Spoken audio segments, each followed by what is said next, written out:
नमस्कार दोस्तों। स्वागत है आपका आज के एक नए वीडियो में जिसमें टॉपिक रहने वाला है 5 things you should consider before selecting any of the colleges. So first of all I just want to tell you why I am making this video.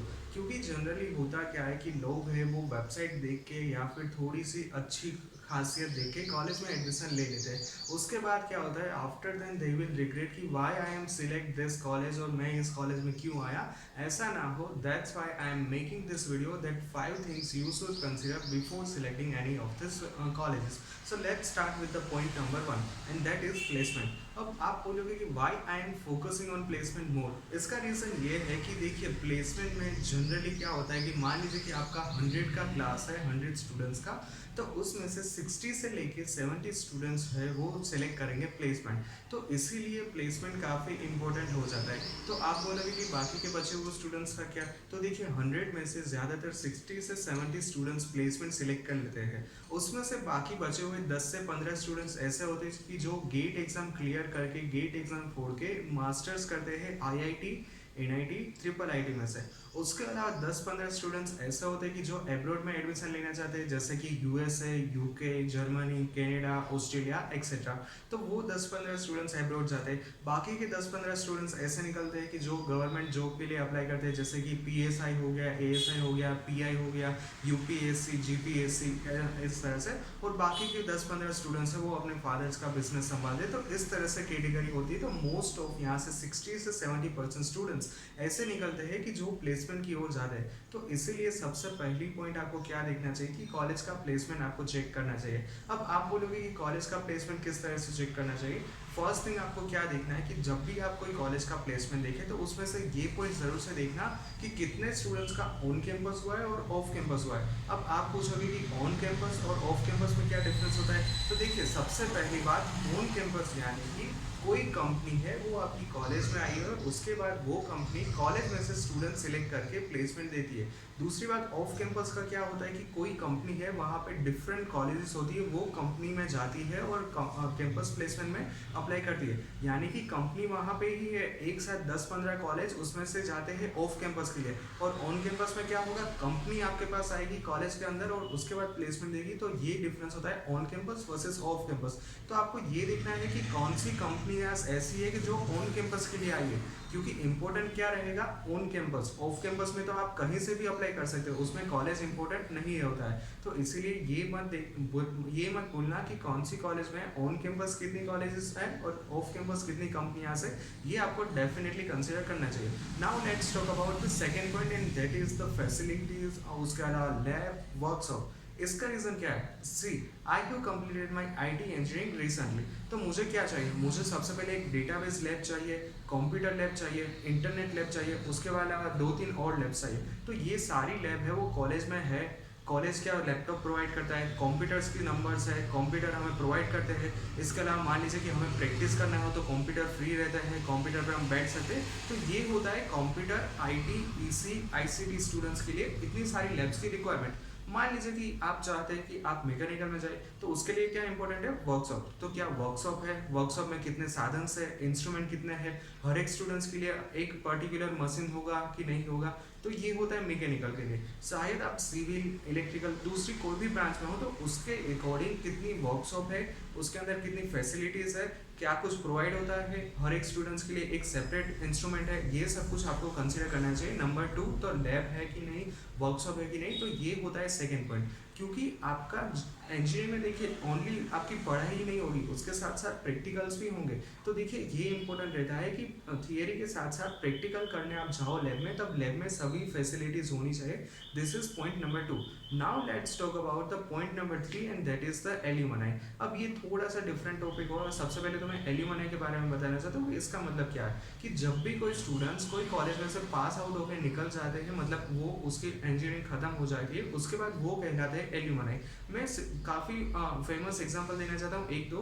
देखिए सुंदर पिचाई है, वो अपनी IIT है उसके एल्यूमनाई है। उसके अलावा रिसेंटली जो ट्विटर के CEO है पराग अग्रवाल, वो भी IIT बॉम्बे के एल्यूमनाई है। तो इसी तरह से मैं सिर्फ एग्जांपल देना चाहता हूँ कि ये एल्यूमनाई का मतलब क्या होता है। तो आपको ये कॉलेज की वेबसाइट पे ज़रूर देखना चाहिए कि उस कॉलेज के स्टूडेंट्स निकल के जो 15-20 साल पहले इंजीनियरिंग खत्म कर चुके हैं, वो आज किस लेवल पे है, कौन सी कंपनीज में है। तो ये भी आपको वेबसाइट पे अवेलेबल मिल जाएगी सारी की सारी इन्फॉर्मेशन। तो ये भी आपको आपको एक देखना चाहिए। Next number 4 and that is the facilities. Facilities in the sense library है, रीडिंग रूम है कि नहीं, हॉस्टल की फैसिलिटी है कि नहीं, मेस है, कैंटीन है और इसके अलावा काफ़ी सारी फैसिलिटीज़ है। अब ये क्या होगा कि देखिए जनरली क्या होगा कि जब आप पढ़ाई करोगे तब आपको बुक परचेज करनी होगी, रेफरेंस बुक काफ़ी बड़ी बड़ी आती है, 1000-2000 पेजेस की आती है। अगर आप ये परचेज करने जाते हो तो एक रेफरेंस बुक आपकी मान लीजिए कि 700 से स्टार्ट होकर 2000-3000 तक होती है। तो इसीलिए ये सारी बुक आप लाइब्रेरी में से ले सकते हो, तो ये काफ़ी आपके लिए कॉस्ट सेविंग हो जाएगा। तो इसीलिए लाइब्रेरी की फैसिलिटीज़ है कि नहीं, कितनी सारी बुक्स अवेलेबल है कि नहीं। अब आप ये बोलोगे कि ये सारी इन्फॉर्मेशन कैसे हम कलेक्ट करें, तो ये मैं लास्ट में आपको बता दूंगा कि आप किस तरह से करना है। दूसरी फैसिलिटी क्या, रीडिंग रूम यानी इन द सेंस कि आप जब अपनी कॉलेज में जब लेक्चर्स नहीं होता तब रीडिंग रूम का मतलब एक फैसिलिटीज़ होती है कि जहाँ पे आप जाके पढ़ सकते हो। तो ऐसी फैसिलिटी है कि नहीं, कि आप फ्री टाइम में वहाँ पे बैठ के ग्रुप स्टडी, पढ़ाई, प्रोजेक्ट वर्क कर सकते हैं कि नहीं। तो ये सब कुछ आपको करना है। तीसरा है कि हॉस्टल, काफ़ी सारे स्टूडेंट्स दूसरे डिस्ट्रिक्ट में जाते हैं, काफ़ी सारे स्टूडेंट्स बाहर से होते हैं, तो उसके लिए हॉस्टल की फैसिलिटीज़ है कि नहीं, हॉस्टल के अंदर क्या कुछ फैसिलिटी है, हॉस्टल में रहने जैसा है कि नहीं। तो ये भी आपको अच्छे से कंसिडर करना चाहिए। नेक्स्ट पॉइंट, मैथ्स की फैसिलिटी, कैंटीन की फैसिलिटी। क्योंकि जनरली होगा क्या कि आपका जो कॉलेज का टाइमिंग होगा वो सुबह 10-11 के समथिंग होकर शाम तक होगा 4-5-6 PM तक।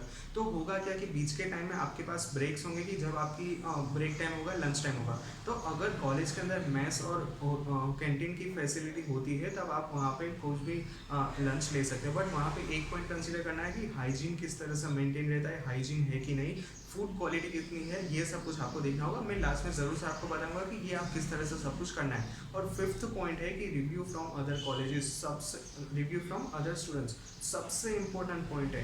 रीज़न क्या है पता है, मैंने ऑलरेडी मेरे वीडियोस में बताया कि कुछ दिखाते और है वेबसाइट के ऊपर और रियलिटी कुछ होती है। तो ऐसा ना हो, इसके लिए आपको क्या करना है कि आपको डायरेक्टली वो जो कॉलेजेस में स्टूडेंट्स अभी पढ़ाई कर रहे हैं उसके पास से आपका जो है वो आपकी रिव्यूज़ लेने हैं। तो उससे क्या होगा कि आपको कॉलेज की रियलिटी पता चलेगी कि क्या सच में ये सारी फैसिलिटीज़ है या फिर दिखाया कुछ और है और रियलिटी कुछ और है। तो ये आपको पॉइंट डेफिनेटली कवर करना चाहिए। मैं फिर से रिपीट कर दूँ, सबसे पहला पॉइंट आपको चेक करना है प्लेसमेंट। दूसरा पॉइंट है कि उसके अंदर लैब, वर्कशॉप, उसके अलावा क्या क्या लैब की फैसिलिटीज़ है।